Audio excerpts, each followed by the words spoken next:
வணக்கம். பொதிகை செய்திகளுக்காக சுதா குமரன். தலைப்புச் செய்திகள். மக்களவைத் தேர்தலில் 3ஆம் கட்ட வாக்குப்பதிவு. வேட்புமனு தாக்கல் இன்றுடன் நிறைவு.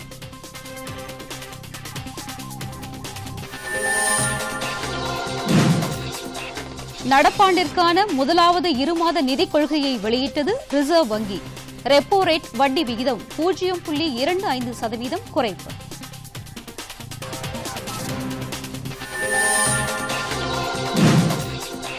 பிரதமர் நரேந்திர மோடிக்கு ஐக்கிய அரபு எமிரேட்ஸின் உயர்ந்த குடிமகனுக்கான விருது.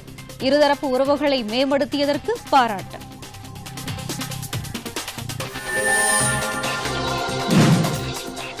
கேரள மாநிலம் வயநாடு தொகுதியில் வேட்புமனு தாக்கல் செய்தார் காங்கிரஸ் தலைவர் ராகுல் காந்தி.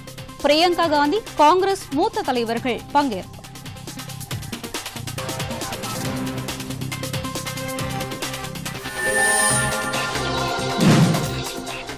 வாட்ஸ்அப் செய்திகளின் உண்மைத்தன்மையை கண்டறிய புதிய வசதி. நாடாளுமன்ற தேர்தலை முன்னிட்டு பேஸ்புக் நிறுவனம் ஏற்பாடு.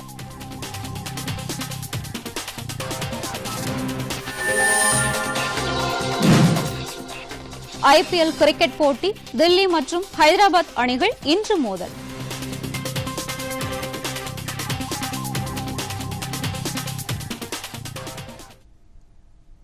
விரிவான செய்திகள். நடப்பாண்டிற்கான முதலாவது இருமாத நிதிக் கொள்கையை மத்திய ரிசர்வ் வங்கி இன்று வெளியிட்டது. மும்பையில் இன்று நடைபெற்ற ரிசர்வ் வங்கியின் ஆலோசனைக் கூட்டத்திற்கு பிறகு நிதிக் கொள்கை வெளியிடப்பட்டது. இதன்படி வங்கிகளுக்கான குறுகிய கால கடன்களுக்கான வட்டி விகிதம் குறைக்கப்பட்டுள்ளது.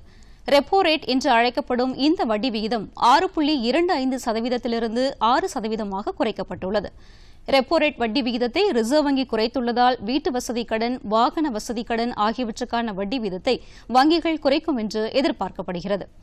நாட்டின் ஒட்டுமொத்த பொருளாதார வளர்ச்சி வீதம் 2019-20 ஆண்டு காலகட்டத்தில் 7.4%லிருந்து 7.2% குறைய வாய்ப்பு இருப்பதாகவும் ரிசர்வ் வங்கி கூட்டத்தில் தெரிவிக்கப்பட்டுள்ளது. பிரதமர் நரேந்திர மோடிக்கு ஐக்கிய அரபு எமிரேட்ஸின் உயர்ந்த குடிமகனுக்கான ஜயத் விருது அறிவிக்கப்பட்டுள்ளது.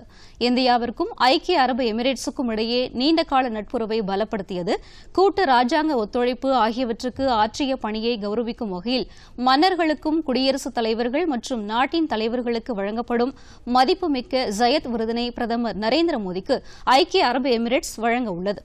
இந்த விருது குறித்து இன்று தனது டுவிட்டர் பக்கத்தில் பதிவிட்டுள்ள அபுதாபியின் இளவரசர் ஷேக் முகமது பின் ஜயத் பின் சுல்தான் அல் நஹியான், இருதரப்பு ஒத்துழைப்பு மேம்படுவதற்கு பிரதமர் நரேந்திர மோடி ஆற்றிய முக்கிய பங்கினை கௌரவிக்கும் விதமாக இந்த விருது வழங்கப்படுவதாக குறிப்பிட்டுள்ளார். இரு நாடுகளுக்கும் இடையே நட்புறவை மேம்படுத்துதல் மற்றும் பல்வேறு துறைகளில் ஒத்துழைப்பை விரிவாக்கும் பாலமாக பிரதமர் மோடி செயல்பட்டதை பாராட்டும் விதத்தில் இந்த விருது அறிவிக்கப்பட்டுள்ளதாக அந்நாடு தெரிவித்துள்ளது. பிரதமர் மோடிக்கு இந்த விருது வழங்கப்படுவதை தாம் வரவேற்பதாகவும் மகிழ்ச்சி அடைவதாகவும் வெளியுறவுத்துறை அமைச்சர் சுஷ்மா சுவராஜ் தனது டுவிட்டர் பதிவில் குறிப்பிட்டுள்ளார். ஐக்கிய அரபு எமிரேட்ஸ் அரசு அறிவித்துள்ள இந்த விருதுக்கு பிரதமர் நரேந்திர மோடி நன்றி தெரிவித்துள்ளார்.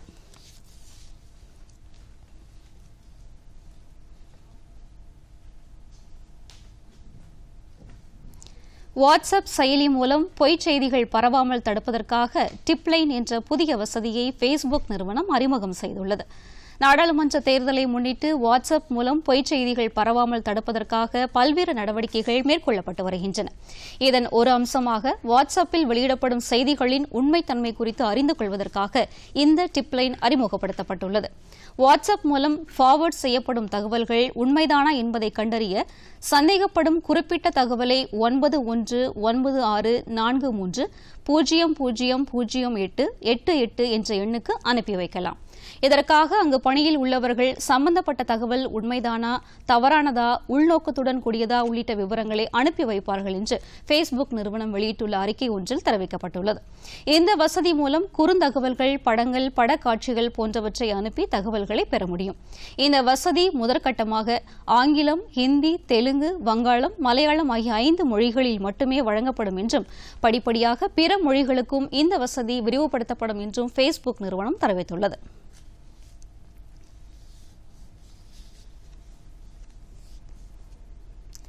எந்த ஒரு அமைப்பையும் விட நாட்டின் நலனே மிகவும் முக்கியம் என மத்திய நிதியமைச்சர் அருண்ஜேட்லி தெரிவித்துள்ளார். புதுதில்லியில் இன்று நடைபெற்ற உலக வர்த்தக மாநாட்டில் பேசிய அவர், நாட்டை விட வேறு எந்த அமைப்பும் முக்கியமானதல்ல என்றார். அரசு மேற்கொள்ளும் பொருளாதார சீர்திருத்தங்களின் பலன் இதுவரை அந்த பலன் கிடைக்காத நலிந்த பிரிவினரை சென்றடைவதை உறுதி செய்துள்ளதாகவும் அவர் கூறினார். இதுபோன்ற சீர்திருத்தங்களின் பலன் இதுவரை நலிந்த பிரிவினரை சென்றடைந்ததில்லை என்றும் அவர் குறிப்பிட்டார். ரிசர்வ் வங்கியுடனான பிரச்சினையை மறைமுகமாக சுட்டிக்காட்டிய நிதியமைச்சர், சந்தையில் தேவைப்படுவோருக்கு உரிய கடனுதவிகள் கிடைக்காததால்தான் ரிசர்வ் வங்கியுடன் கருத்து வேறுபாடு ஏற்பட்டதாக தெரிவித்தார். தடை செய்யப்பட்ட பயங்கரவாத குழுக்களுக்கு நிதி கிடைப்பதை தடுக்க போதுமான நடவடிக்கை எடுக்காத காரணத்தால் சர்வதேச நிதி கண்காணிப்பு அமைப்பால் பாகிஸ்தான் கருப்பு பட்டியலில் வைக்கப்படும் என எதிர்பார்க்கப்படுகிறது. கடந்த ஆண்டு ஜூன் மாதம் பாரிஸை மையமாக கொண்ட நிதி நடவடிக்கை அதிரடி குழு என்ற சர்வதேச நிதி கண்காணிப்பு அமைப்பு சட்டவிரோத பணி பரிவர்த்தனை மற்றும் பயங்கரவாதத்திற்கு நிதியளித்தல் உள்ளிட்ட நடவடிக்கையை எதிர்கொள்ள தங்களது உள்நாட்டு சட்டத்தில் பலவீனமாக உள்ள நாடுகளின் பட்டியலில் பாகிஸ்தானை சேர்த்துள்ளது. IS, அல் கொய்தா உள்ளிட்ட பயங்கரவாத அமைப்புகள் மற்றும் தாலிபான் தொடர்புடைய நபர்களுக்கு பயங்கரவாத செயல்களுக்கான நிதியை தடுக்க பாகிஸ்தான் போதிய நடவடிக்கை எடுக்கவில்லை என சர்வதேச நிதி கண்காணிப்பு அமைப்பு கூறியுள்ளது. இந்த நடவடிக்கையின் காரணமாக ஆண்டுக்கு $10 பில்லியன் பாகிஸ்தானுக்கு இழப்பு ஏற்படும் என்று அந்நாட்டு வெளியுறவு அமைச்சர் தெரிவித்துள்ளார்.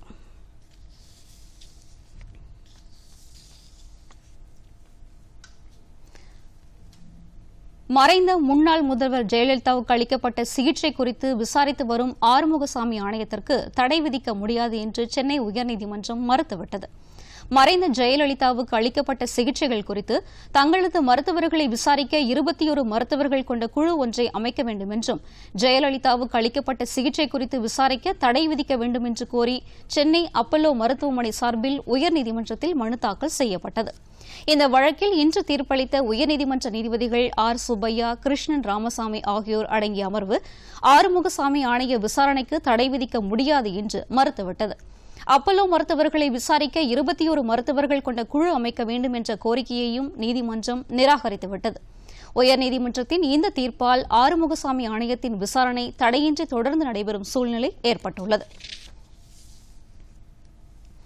இனி வருவது தேர்தல் செய்திகள்.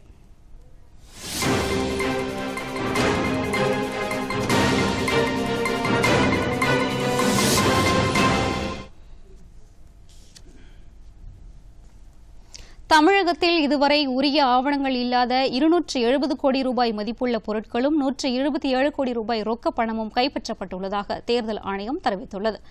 சென்னை வந்துள்ள தேர்தல் ஆணையர்கள் அசோக் லாவாசா மற்றும் சுஷில் சந்திரா ஆகியோர் இன்று வருமான வரித்துறை, சுங்கத்துறை போன்ற முக்கிய துறைகளின் அதிகாரிகள் மற்றும் தேர்தல் பணியில் ஈடுபட்டுள்ள அதிகாரிகளுடன் ஆலோசனை மேற்கொண்டனர்.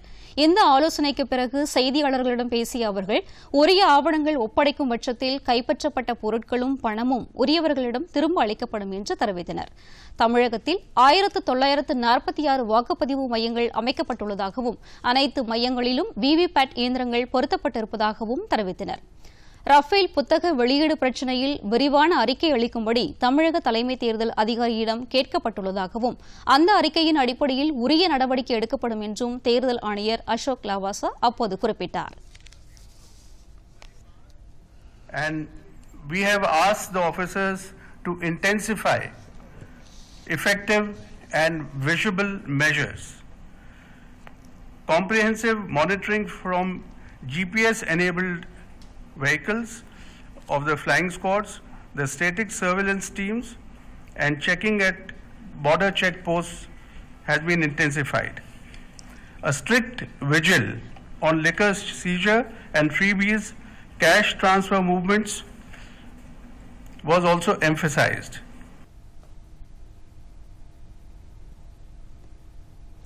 மக்களவைத் தேர்தலில் கேரளா, கர்நாடகா உள்ளிட்ட மாநிலங்களில் 3ஆம் கட்ட வாக்குப்பதிவு நடைபெறவுள்ள தொகுதிகளுக்கான வேட்புமனு தாக்கல் இன்றுடன் நிறைவடைந்தது. 7 கட்டங்களாக நடைபெறும் மக்களவைத் தேர்தலில் 3ஆம் கட்டமாக குஜராத்தில் உள்ள 20 தொகுதிகள், கேரளாவில் 20 தொகுதிகள், கர்நாடகா மற்றும் மகாராஷ்டிராவில் தலா 14 தொகுதிகள் உட்பட 115 தொகுதிகளுக்கு இம்மாதம் 23ஆம் தேதி வாக்குப்பதிவு நடைபெறவுள்ளது. இத்தொகுதிகளில் கடந்த 28ஆம் தேதி தொடங்கிய வேட்புமனு தாக்கல் இன்று மாலையுடன் நிறைவடைந்தது. நாளை வேட்புமனுக்கள் மீதான பரிசீலனை நடைபெறும்.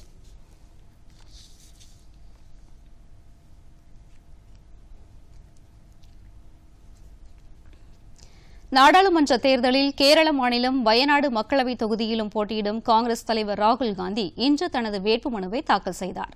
நாடாளுமன்ற தேர்தலில் ராகுல் காந்தி உத்தரப்பிரதேச மாநிலம் அமேதி தொகுதியிலும் கேரள மாநிலம் வயநாடு தொகுதியிலும் போட்டியிடுகிறார். இந்நிலையில் வயநாடு தொகுதியில் வேட்புமனு தாக்கல் செய்வதற்காக ராகுல் காந்தி இன்று தனி ஹெலிகாப்டர் மூலம் கல்பெட்டா வந்தடைந்தார். அவருடன் அவரது சகோதரியும் காங்கிரஸ் பொதுச் செயலாளர்களில் ஒருவருமான பிரியங்கா காந்தி மற்றும் காங்கிரஸ் மூத்த தலைவர்கள் உடனிருந்தனர். பின்னர் ராகுல் காந்தி தேர்தல் அதிகாரியும் மாவட்ட ஆட்சித் தலைவருமான அஜயகுமாரிடம் வேட்புமனுவை தாக்கல் செய்தார். ராகுல் காந்தி வருகையை முன்னிட்டு அங்கு பலத்த பாதுகாப்பு ஏற்பாடுகள் செய்யப்பட்டிருந்தன. ராகுல் காந்தி மற்றும் பிரியங்கா காந்தி உள்ளிட்டோர் பங்கேற்ற காங்கிரஸ் பிரச்சார பேரணி ஒன்றும் வயநாடு தொகுதியில் ஏற்பாடு செய்யப்பட்டிருந்தது.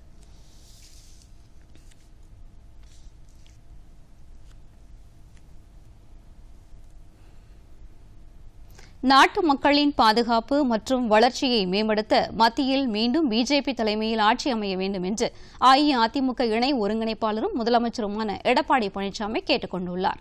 நெல்லை மக்களவைத் தொகுதியில் அஇஅதிமுக வேட்பாளரை ஆதரித்து பிரச்சாரம் மேற்கொண்ட அவர் தமிழகம் வளர்ச்சிப் பாதையை நோக்கி பயணிக்கும் வகையில் அஇஅதிமுக தலைமையில் மெகா கூட்டணி அமைந்துள்ளதாக தெரிவித்தார். திமுக தலைமையில் அமைந்துள்ள கூட்டணி சந்தர்ப்பவாத கூட்டணி என்றும் மக்களவைத் தேர்தலில் அஇஅதிமுக கூட்டணி 40 இடங்களையும் கைப்பற்றும் என்றும் அவர் நம்பிக்கை தெரிவித்தார்.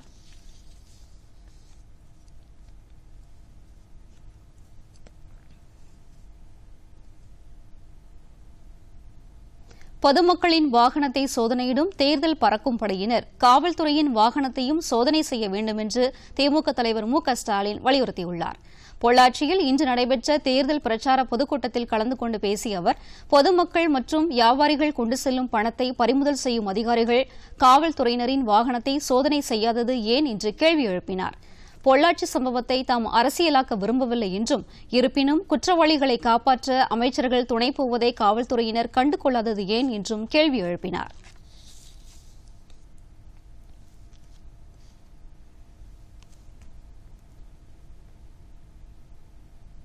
மதுரை நாடாளுமன்ற தொகுதியின் மதச்சார்பற்ற முற்போக்கு கூட்டணி வேட்பாளரை ஆதரித்து காங்கிரஸ் மாநில தலைவர் கே.எஸ். அழகிரி பிரச்சாரம் மேற்கொண்டார். மதுரை முனிச்சாலை பகுதியில் இன்று நடைபெற்ற பொதுக்கூட்டத்தில் பேசிய அவர் இப்போது நடைபெறுவது யார் பிரதமராக வேண்டும் என்ற தேர்தல் இல்லை என்றும் எந்த தத்துவம் ஆள வேண்டும் என்பதற்கான தேர்தல் இது என்றும் கூறினார். கூட்டணியில் உள்ள கட்சிகளுக்குள் பல கருத்து வேறுபாடுகள் இருப்பினும் நாட்டை சாதி அடிப்படையிலும் மத அடிப்படையிலும் ஆள மாட்டோம் என்ற ஒற்றை நேர்கோட்டில் இணைந்துதான் இந்த மதச்சார்பற்ற முற்போக்கு கூட்டணி என்றும் தெரிவித்தார். வறுமை கோட்டிற்கு கீழே உள்ள மக்களுக்கு மாதந்தோறும் 6000 ரூபாய் வழங்கப்படும் என்று காங்கிரஸ் தலைவர் ராகுல் காந்தி அறிவித்துள்ளதை குறிப்பிட்ட அவர் நீட் தேர்வு இல்லை என்ற அறிவிப்பு கோடிக்கணக்கான மக்களின் மனதில் நிம்மதி தரும் என்றும் கூறினார். துரைமுருகன் வீட்டில் வருமான வரித்துறை சோதனை நடத்தியதை நாங்கள் குறை கூறவில்லை என்று கூறிய அவர் ஆனால் இபிஎஸ் ஓபிஎஸ் ஆகியோர் வீட்டில் ஏன் சோதனை மேற்கொள்ளவில்லை என்ற கேள்வியும் எழுவதாக தெரிவித்தார். தென்சென்னை மக்களவைத் தொகுதி அஇஅதிமுக கூட்டணி வேட்பாளரை ஆதரித்து மேடவாக்கத்தில் பாமக இளைஞரணி தலைவர் அன்புமணி ராமதாஸ் பிரச்சாரம் மேற்கொண்டார். அப்போது பேசிய அவர் தங்களது வேட்பாளர் நன்கு படித்தவர் என்றும் நாடாளுமன்றத்தில் சிறப்பாக செயல்படுவார் என்றும் தெரிவித்தார். பின்னர் செய்தியாளர்களிடம் பேசிய அவர் திமுக தலைவர் ஸ்டாலினும் அவரது மகன் உதயநிதியும் தன்னையும் பாமக நிறுவனர் ராமதாசையும் தரக்குறைவாக பேசுவதாகவும் வன்னியர் அறக்கட்டளை பற்றி பொய்யான குற்றச்சாட்டுகளை முன்வைப்பதாகவும் குற்றம் சாட்டினார். தங்களின் கூட்டணி மீண்டும் ஆட்சிக்கு வந்தவுடன் நீட் மசோதாவை திரும்பப் பெற குடியரசுத் தலைவர் ஒப்புதலுக்கு அனுப்ப வலியுறுத்துவோம் என்றும் அன்புமணி கூறினார். புதுச்சேரி மாநில காங்கிரஸ் அலுவலகத்தில் காங்கிரஸ் கட்சியின் தேர்தல் அறிக்கையை முதலமைச்சர் நாராயணசாமி மற்றும் மாநில காங்கிரஸ் தலைவர் நமச்சிவாயம் ஆகியோர் வெளியிட்டனர். பின்னர் செய்தியாளர்களிடம் பேசிய நாராயணசாமி ஆளும் கட்சிக்கு எதிராக என்ஆர் காங்கிரஸ் தலைவர் ரங்கசாமி பொய்யான குற்றச்சாட்டுகளை கூறி வருவதாக தெரிவித்தார். பிஜேபி கூட்டணியில்தான் அவர் இருக்கிறாரா என்பதை தெளிவுபடுத்த வேண்டும் என்றும் நாராயணசாமி அப்போது குறிப்பிட்டார். சிறிய இடைவெளிக்கு பிறகு செய்திகள் தொடரும்.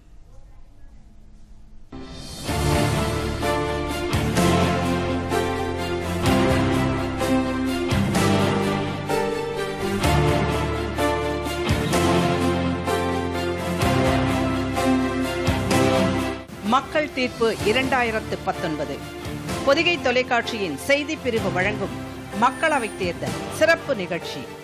விரிவான செய்திகள், விளக்கங்கள், விவாதங்களுடன் தினமும் இரவு 7:30 மணி முதல் 8 மணி வரை காணத் தவறாதீர்கள். மக்கள் தீர்ப்பு 2019.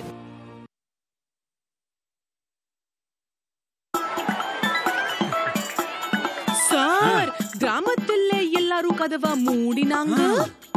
மீசக்காரர் நாச்சி முத்து மட்டும் மூடல. நாச்சி முத்துக்கு புரிய வையே, கழிப்பறைக்கு வழிய காட்டு, வழிய காட்டு, வழிய காட்டு.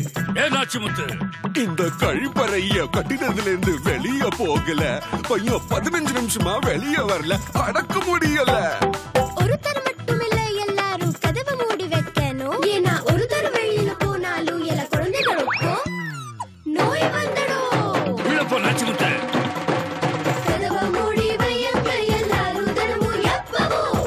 இந்திய வீடுகளில் கழிப்பறை வந்தது, திறந்த வெளியில் போவது நின்றது. கதவை எப்பவும் மூடி வையுங்க. ஞாபகம் இருக்கட்டும், கழிப்பறையை பயன்படுத்தி அதை பராமரியுங்க. எல்லாரும் தினமும் எப்பவும். செய்தி அறிக்கை தொடர்கிறது. தமிழகத்தில் நாடாளுமன்ற தேர்தலை ஒத்திவைக்க கோரி தாக்கல் செய்யப்பட்ட மனுவை உச்சநீதிமன்றம் தள்ளுபடி செய்துவிட்டது. தமிழகம் மற்றும் புதுவையில் ஏப்ரல் 18ஆம் தேதி நாடாளுமன்ற தேர்தல் வாக்குப்பதிவு நடைபெறவுள்ளது.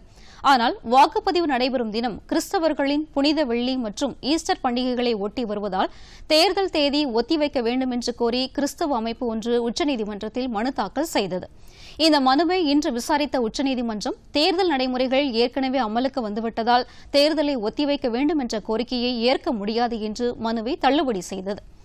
எப்படி பிரார்த்தனைகளை செய்ய வேண்டும், எப்படி வாக்குகளை செலுத்த வேண்டும் என்பது குறித்து ஆலோசனைகளை கூற விரும்பவில்லை என்றும் நீதிபதிகள் தங்களது தீர்ப்பில் குறிப்பிட்டனர். சேலம் மாவட்டம் கள்ளக்குறிச்சி அருகே தேர்தல் பறக்கும் படை அதிகாரிகள் இன்று காலை வாகன சோதனையில் ஈடுபட்டபோது ஆவணமின்றி கொண்டுவரப்பட்ட 100 கிலோ தங்க நகைகள் பிடிபட்டன. காரிப்பட்டி சுங்கச்சாவடி அருகே வேன் ஒன்றை தடுத்து நிறுத்தி அதிகாரிகள் சோதனையிட்டனர். அந்த வேனில் 100 கிலோ எடையுள்ள தங்க நகைகள் இருந்தது கண்டுபிடிக்கப்பட்டது. இந்த நகைகள் கும்பகோணத்திலிருந்து சேலத்தில் உள்ள ஒரு நகை கடைக்கு கொண்டு செல்வதாக வேனில் இருந்தவர்கள் தெரிவித்தனர். இருப்பினும் உரிய ஆவணங்கள் இல்லாததால் ஏற்காடு சட்டமன்ற தொகுதி தேர்தல் அதிகாரி மணிமேகலையிடம் தங்க நகைகளை அதிகாரிகள் ஒப்படைத்தனர். இதுகுறித்து வருமான வரித்துறை அதிகாரிகளுக்கும் தகவல் தெரிவிக்கப்பட்டது. நகைகளுடன் கொண்டுவரப்பட்ட சில ஆவணங்களின் உண்மைத்தன்மை குறித்தும் அதிகாரிகள் விசாரணை நடத்தி வருகிறார்கள். நெல்லையில் சென்னையை சேர்ந்த ஹோமியோபதி மருத்துவர் ஒருவரிடமிருந்து 87,300 ரூபாயை தேர்தல் பறக்கும் படை அதிகாரிகள் கைப்பற்றினார்கள். கேடிசி நகர் சோதனைச் சாவடியில் வாகன தணிக்கையில் ஈடுபட்டிருந்தபோது இந்த பணம் பறிமுதல் செய்யப்பட்டது. உரிய ஆவணங்களின்றி கொண்டுவரப்பட்டதால் அந்த பணத்தை அதிகாரிகள் கருவூலத்தில் ஒப்படைத்தனர். இதேபோல் பாளையங்கோட்டை நடுவக்குறிச்சியிலும் தேர்தல் பறக்கும் படையினர் 1,94,000 ரூபாயை பறிமுதல் செய்தனர்.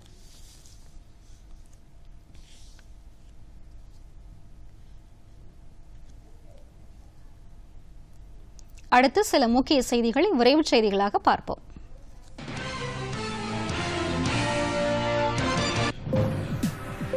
வறுமை கோட்டிற்கு கீழ் வசிப்பவர்களுக்கு மாதம்தோறும் 1,500 ரூபாய் உதவித்தொகை வழங்கப்படும் என்ற அஇஅதிமுக தேர்தல் அறிக்கையை எதிர்த்து தொடரப்பட்ட மனுவை சென்னை உயர்நீதிமன்றம் தள்ளுபடி செய்து உத்தரவிட்டுள்ளது. தேர்தல் அறிக்கையில் இலவசங்கள் குறித்த அறிவிப்பை வெளியிட தேர்தல் நடத்தை விதிகள் தடை விதிப்பதாகவும் நடத்தை விதிகளை மீறி நிதியுதவி திட்டத்தை அறிவித்த அஇஅதிமுகவுக்கு எதிராக நடவடிக்கை எடுக்க தேர்தல் ஆணையத்திற்கு உத்தரவிட வேண்டும் என கோரி தேனி மாவட்டத்தைச் சேர்ந்த ஒருவர் உயர்நீதிமன்றத்தில் வழக்கு தொடர்ந்திருந்தார். இந்த வழக்கை விசாரித்த நீதிபதிகள் உச்சநீதிமன்ற உத்தரவுப்படி தேர்தல் வாக்குறுதியை எதிர்த்து வழக்கு தொடர முடியாது என்றும் அதன்படி இந்த மனு விசாரணைக்கு உகந்தது அல்ல என்றும் கூறி தள்ளுபடி செய்தனர். ஜெட் ஏர்வேஸ் நிறுவனத்தின் நிதி நெருக்கடி விவகாரத்தில் மத்திய அரசு ஒருபோதும் தலையிடாது என்று மத்திய சிவில் விமான போக்குவரத்துத்துறை அமைச்சர் சுரேஷ் பிரபு தெரிவித்துள்ளார். கடும் நிதி நெருக்கடியில் சிக்கியுள்ள ஜெட் ஏர்வேஸ் நிறுவனத்திற்கு எதிராக அதன் ஊழியர்கள் போராட்டம் நடத்தி வருகின்றனர். இது வங்கிகளுக்கும் சம்பந்தப்பட்ட நிறுவனத்திற்கும் இடையேயான பிரச்சினை என்றும் இதுபோன்ற விவகாரங்களில் மத்திய அரசு தலையிடாது என்றும் புதுதில்லியில் நேற்று செய்தியாளர்களிடம் பேசிய சுரேஷ் பிரபு தெரிவித்தார். பயணிகளின் பாதுகாப்பு போன்ற விஷயங்களில் மட்டுமே மத்திய அரசு கவனம் செலுத்தும் என்றும் அப்போது அவர் கூறினார். பலாயிரம் கோடி ரூபாய் வங்கிக் கடன் மோசடி விவகாரத்தில் சிக்கியுள்ள விஜய் மல்லையாவின் லண்டன் வங்கிக் கணக்கில் உள்ள 2,60,000 பவுண்ட் பணத்தை முடக்க இந்திய வங்கிகள் நடவடிக்கை மேற்கொண்டுள்ளன. பாரத ஸ்டேட் வங்கி தலைமையிலான இந்திய வங்கிகள் குழுமம் இணைந்து லண்டனில் மல்லையாவின் ICICI வங்கி நடப்பு கணக்கில் உள்ள இந்த பணத்தை முடக்க கடந்த ஜனவரி மாதம் இடைக்கால உத்தரவை பெற்றன. ஆனால் இந்த இடைக்கால உத்தரவை ரத்து செய்ய வேண்டும் என்று மல்லையாவின் வழக்கறிஞர்கள் லண்டன் குயின்ஸ் பெஞ்ச் டிவிஷன் நீதிமன்றத்தில் நேற்று கோரிக்கை விடுத்தனர். இந்த வழக்கு மீதான தீர்ப்பு விரைவில் வெளிவரும் என்று எதிர்பார்க்கப்படுகிறது. சென்னை தாம்பரத்தில் பயிற்சி முடித்த விமானப்படை வீரர்களுக்கான நிறைவு நாள் நிகழ்ச்சி நேற்று நடைபெற்றது. இயந்திர பயிற்சி நிறுவனம் மற்றும் பணிமனை பயிற்சி நிறுவனம் ஆகிய 2 பிரிவுகளில் கடுமையான மற்றும் தீவிர பயிற்சிக்கு பின்னர் இவர்கள் இந்திய விமானப்படையில் சேர்த்துக் கொள்ளப்பட உள்ளனர். இவர்கள் அல்லாது நட்பு நாடுகளின் ஆயுதப்படையைச் சேர்ந்த 7 வெளிநாட்டவரும் இங்கு வெற்றிகரமாக அவர்களது பயிற்சியை முடித்துள்ளனர். பயிற்சி நிறைவு விழாவில் கலந்து கொண்ட ஏர் கமாண்டர் MS அவானா பயிற்சியில் சிறந்து விளங்கியவர்களுக்கு விருதுகளையும் கோப்பைகளையும் வழங்கினார். பயிற்சியை முடித்தவர்கள் விமானப்படையில் சேருவதற்கான உறுதிமொழியை எடுத்துக் கொண்டனர். அடுத்து வருவது உலகச் செய்திகள்.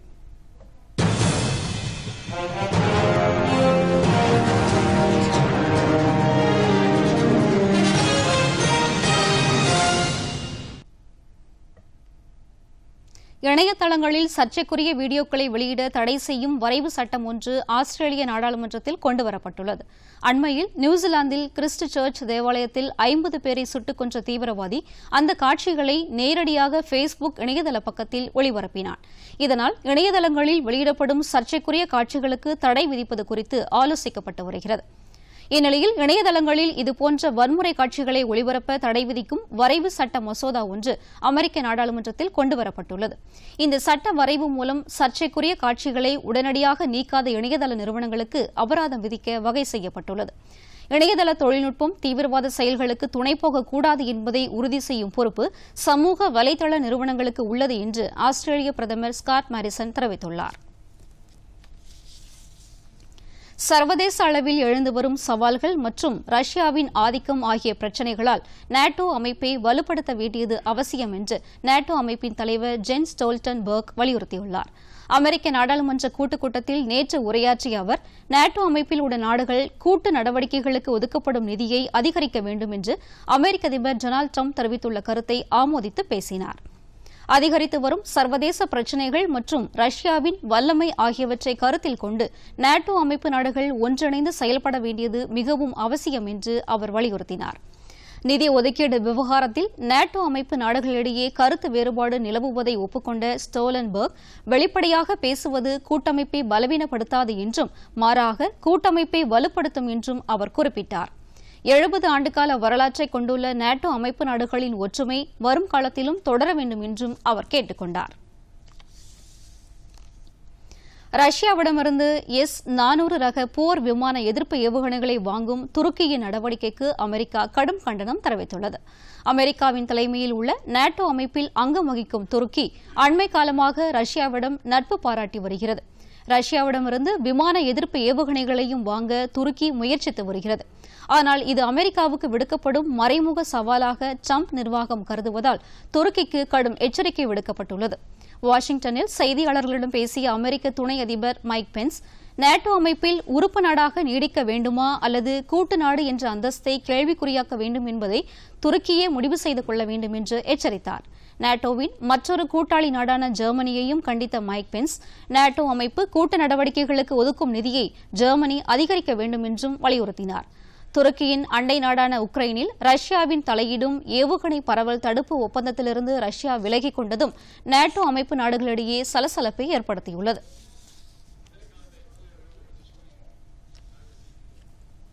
இனி வருவது விளையாட்டுச் செய்திகள்.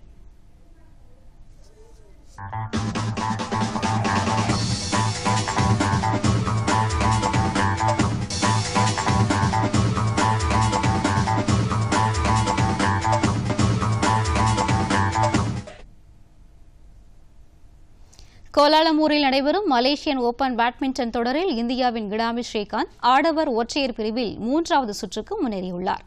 இன்று நடைபெற்ற இரண்டாவது சுற்று ஆட்டத்தில் ஸ்ரீகாந்த் தாய்லாந்தின் பேட் பிரதாயை 21-11, 21-15 என்ற செட் கணக்கில் வென்றார்.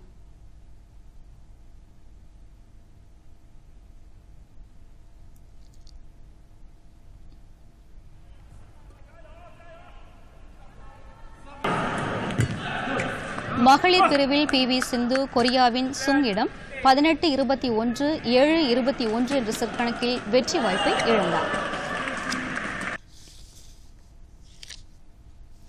IPL கிரிக்கெட் போட்டியில் தில்லியில் இன்று நடைபெறும் ஆட்டத்தில் தில்லி கேபிட்டல்ஸ் அணி ஹைதராபாத் சன்ரைசர்ஸ் அணியை எதிர்கொள்கிறது. இந்த போட்டி இரவு 8 மணிக்கு தொடங்குகிறது. மும்பையில் நேற்று நடைபெற்ற ஆட்டத்தில் மும்பை இந்தியன்ஸ் அணி 37 ரன் வித்தியாசத்தில் சென்னை சூப்பர் கிங்ஸ் அணியை வீழ்த்தியது.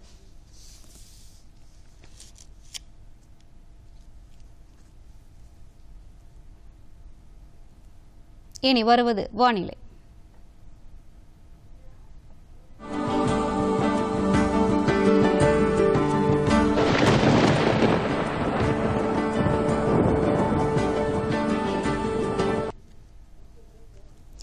நடப்பாண்டில் சராசரிக்கும் குறைவாகவே பருவமழை பெய்ய வாய்ப்பிருப்பதாக ஆய்வறிக்கையில் தெரிவிக்கப்பட்டுள்ளது. மாறிவரும் பருவநிலை மாற்றம் மற்றும் மழைப்பொழிவு குறித்து தனியார் வானிலை முன் அறிவிப்பு மையமான ஸ்கைமெட் ஆய்வு மேற்கொண்டது. இந்த மையம் வெளியிட்டுள்ள ஆய்வறிக்கையில் நடப்பாண்டில் பருவமழை சராசரிக்கும் குறைவாகவே இருக்கும் என்றும் சராசரி அளவிலிருந்து 93% மட்டுமே மழை பெய்யும் என்றும் தெரிவிக்கப்பட்டுள்ளது.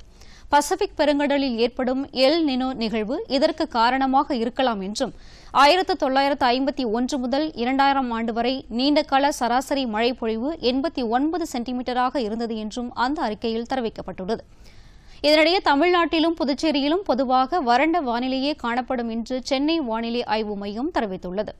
சென்னையில் வானம் மேகமூட்டத்துடன் காணப்படும் என்றும் பகலில் வெப்பம் 35 டிகிரி செல்சியஸ் வரை நிலவும் என்றும் தெரிவிக்கப்பட்டுள்ளது.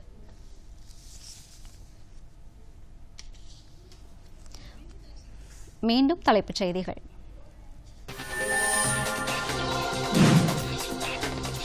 மக்களவைத் தேர்தலில் 3ஆம் கட்ட வாக்குப்பதிவு வேட்புமனு தாக்கல் இன்றுடன் நிறைவு.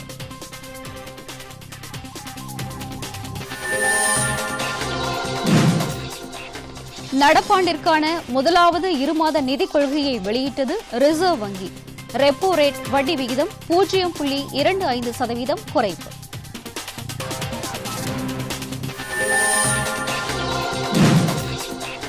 பிரதமர் நரேந்திர மோடிக்கு ஐக்கிய அரபு எமிரேட்ஸின் உயர்ந்த குடிமகனுக்கான விருது. இருதரப்பு உறவுகளை மேம்படுத்தியதற்கு பாராட்டு.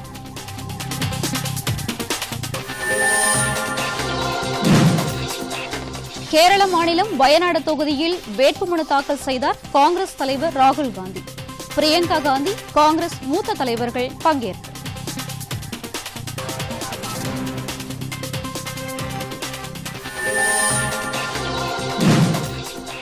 வாட்ஸ்அப் செய்திகளின் உண்மைத்தன்மையை கண்டறிய புதிய வசதி. நாடாளுமன்ற தேர்தலை முன்னிட்டு பேஸ்புக் நிறுவனம் ஏற்பாடு.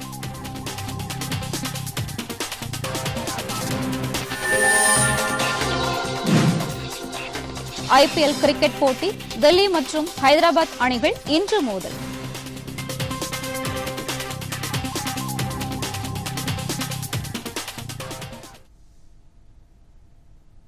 பொதிகை செய்திகளை யூடியூபில் தமிழ் நியூஸ் தூர்தர்ஷன் என்ற சேனலிலும், ட்விட்டரில் Tamil news Doordarshan @DD news Chennai என்ற பக்கத்திலும் காணலாம்.